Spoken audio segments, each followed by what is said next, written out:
Social media ایک tool ہے، ایک ذریعہ ہے، آپ اس کے سے جو کام لینا چاہیں وہ لے سکتے ہیں.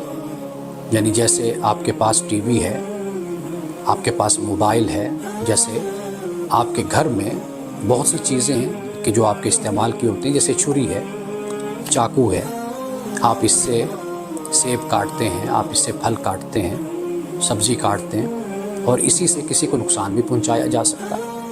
تو لہٰذا سوشل میڈیا خود کوئی انقلاب، کوئی تبدیلی نہیں لا سکتا، یعنی معاشرے کو بدل کر رکھ دے. واضح بات ہے کہ سوشل میڈیا کو جو استعمال کیا جائے گا اس کے اثرات سوسائٹی پر مرتب ہوں گے. یہ بہت اچھی چیز ہے. آپ اسی سوشل میڈیا کو دین کے لیے استعمال کریں، دین کی تبلیغ کے لیے، علم کے لیے استعمال کریں، آپ تعلیم کے لیے کریں، روزگار کے لیے کریں. اور اسی سوشل میڈیا کو اگر لوگ منفی سرگرمیوں کے لیے استعمال کرتے ہیں تو اس کے بھی اثرات پھر معاشرے پر مرتب ہوں گے.